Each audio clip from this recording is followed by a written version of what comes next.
KaraokeBooks. Pride and Prejudice. Written by Jane Austen. Audiobook. Chapter 34. When they were gone, Elizabeth, as if intending to exasperate herself as much as possible against Mr. Darcy, chose for her employment the examination of all the letters which Jane had written to her since her being in Kent.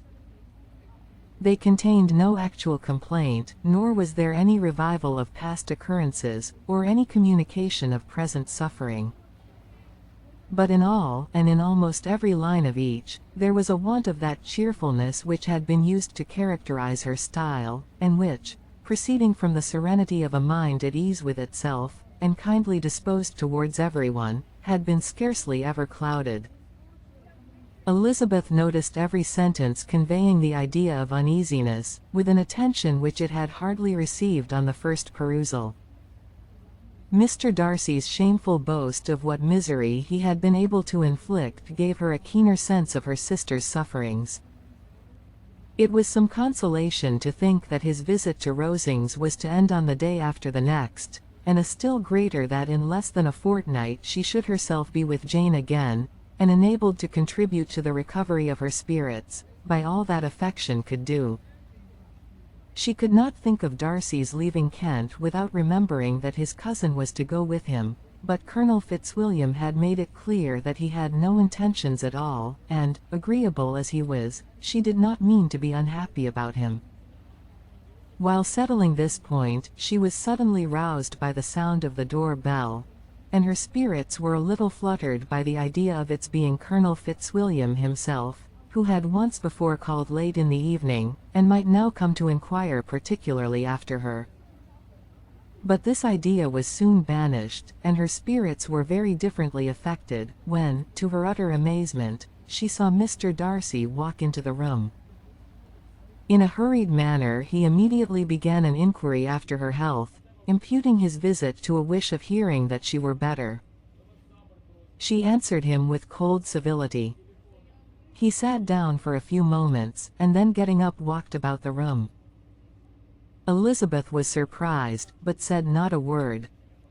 After a silence of several minutes, he came towards her in an agitated manner, and thus began. "In vain have I struggled. It will not do. My feelings will not be repressed. You must allow me to tell you how ardently I admire and love you." Elizabeth's astonishment was beyond expression. She stared, colored, doubted, and was silent. This he considered sufficient encouragement, and the avowal of all that he felt and had long felt for her immediately followed. He spoke well, but there were feelings besides those of the heart to be detailed, and he was not more eloquent on the subject of tenderness than of pride.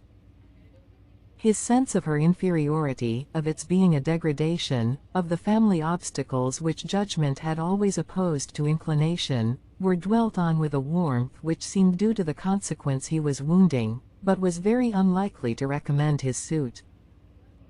In spite of her deeply rooted dislike, she could not be insensible to the compliment of such a man's affection, and though her intentions did not vary for an instant, she was at first sorry for the pain he was to receive, till roused to resentment by his subsequent language, she lost all compassion in anger. She tried, however, to compose herself to answer him with patience, when he should have done. He concluded with representing to her the strength of that attachment which in spite of all his endeavors he had found impossible to conquer, and with expressing his hope that it would now be rewarded by her acceptance of his hand. As he said this she could easily see that he had no doubt of a favorable answer. He spoke of apprehension and anxiety, but his countenance expressed real security.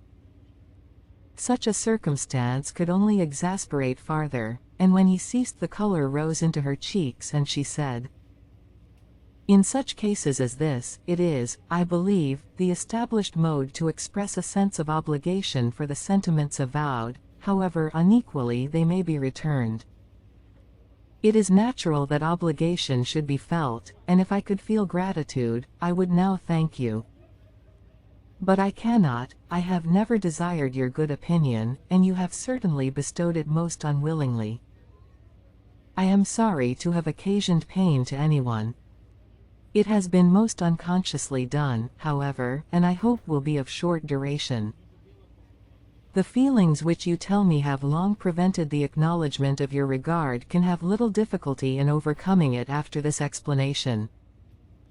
Mr. Darcy, who was leaning against the mantelpiece with his eyes fixed on her face, seemed to catch her words with no less resentment than surprise.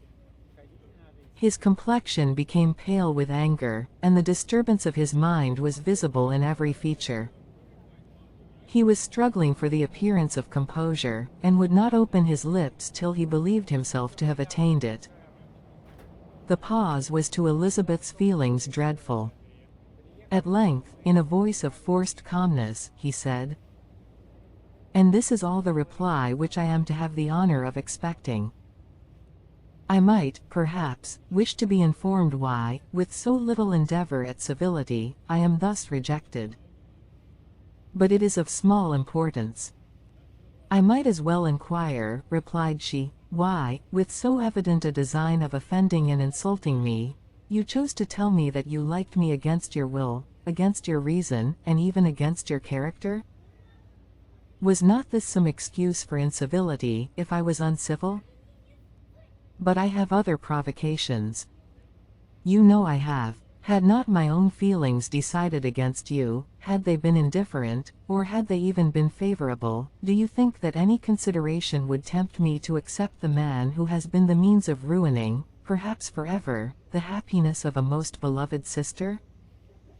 As she pronounced these words, Mr. Darcy changed color, but the emotion was short, and he listened without attempting to interrupt her while she continued. "I have every reason in the world to think ill of you. No motive can excuse the unjust and ungenerous part you acted there. You dare not, you cannot deny that you have been the principal, if not the only means of dividing them from each other, of exposing one to the censure of the world for caprice and instability, the other to its derision for disappointed hopes, and involving them both in misery of the acutest kind." She paused, and saw with no slight indignation that he was listening with an air which proved him wholly unmoved by any feeling of remorse. He even looked at her with a smile of affected incredulity. "Can you deny that you have done it?" she repeated. With assumed tranquility he then replied, "I have no wish of denying that I did everything in my power to separate my friend from your sister, or that I rejoice in my success. Towards him I have been kinder than towards myself." Elizabeth disdained the appearance of noticing this civil reflection, but its meaning did not escape, nor was it likely to conciliate her. "But it is not merely this affair," she continued, "on which my dislike is founded. Long before it had taken place, my opinion of you was decided. Your character was unfolded in the recital which I received many months ago from Mr. Wickham. On this subject, what can you have to say? In what imaginary act of friendship can you here defend yourself? Or under what misrepresentation can you here impose upon others? You take an eager interest in that gentleman's concerns," said Darcy, in a less tranquil tone, and with a heightened color. "Who that knows what his misfortunes have been can help feeling an interest in him?" "His misfortunes," repeated Darcy, contemptuously. "Yes, his misfortunes have been great indeed." "And of your infliction," cried Elizabeth, with energy, "you have reduced him to his present state of poverty, comparative poverty. You have withheld the advantages which you must know to have been designed for him. You have deprived the best years of his life of that independence which was no less his due than his desert. You have done all this. And yet you can treat the mention of his misfortunes with contempt and ridicule. And this," cried Darcy, as he walked with quick steps across the room, "is your opinion of me. This is the estimation in which you hold me. I thank you for explaining it so fully. My faults, according to this calculation, are heavy indeed. But, perhaps, added he, stopping in his walk, and turning towards her, these offences might have been overlooked, had not your pride been hurt by my honest confession of the scruples that had long prevented my forming any serious design. These bitter accusations might have been suppressed, had I, with greater policy, concealed my struggles, and flattered you into the belief of my being impelled by unqualified, unalloyed inclination, by reason, by reflection, by everything. But disguise of every sort is my abhorrence. Nor am I ashamed of the feelings I related. They were natural and just. Could you expect me to rejoice in the inferiority of your connections, to congratulate myself on the hope of relations whose condition in life is so decidedly beneath my own? Elizabeth felt herself growing more angry every moment, yet she tried to the utmost to speak with composure when she said, "You are mistaken, Mr. Darcy, if you suppose that the mode of your declaration affected me in any other way than as it spared me the concern which I might have felt in refusing you, had you behaved in a more gentlemanlike manner." She saw him start at this, but he said nothing, and she continued, "You could not have made me the offer of your hand in any possible way that would have tempted me to accept it." Again his astonishment was obvious, and he looked at her with an expression of mingled incredulity and mortification. She went on. "From the very beginning, from the first moment, I may almost say, of my acquaintance with you, your manners impressing me with the fullest belief of your arrogance, your conceit, and your selfish disdain of the feelings of others, were such as to form that groundwork of disapprobation, on which succeeding events have built so immovable a dislike, and I had not known you a month before I felt that you were the last man in the world whom I could ever be prevailed on to marry." "You have said quite enough, madam. I perfectly comprehend your feelings, and have now only to be ashamed of what my own have been. Forgive me for having taken up so much of your time, and accept my best wishes for your health and happiness." And with these words he hastily left the room, and Elizabeth heard him the next moment open the front door and quit the house. The tumult of her mind was now painfully great. She knew not how to support herself, and, from actual weakness, sat down and cried for half an hour. Her astonishment, as she reflected on what had passed, was increased by every review of it. That she should receive an offer of marriage from Mr. Darcy. That he should have been in love with her for so many months. So much in love as to wish to marry her in spite of all the objections which had made him prevent his friends marrying her sister, and which must appear at least with equal force in his own case, was almost incredible. It was gratifying to have inspired unconsciously so strong an affection. But his pride, his abominable pride, his shameless avowal of what he had done with respect to Jane, his unpardonable assurance in acknowledging, though he could not justify it, and the unfeeling manner which he had mentioned Mr. Wickham, his cruelty towards whom he had not attempted to deny, soon overcame the pity which the consideration of his attachment had for a moment excited.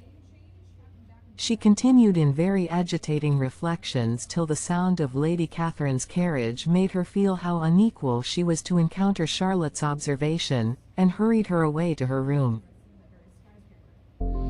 If you liked what you heard, please subscribe to the channel.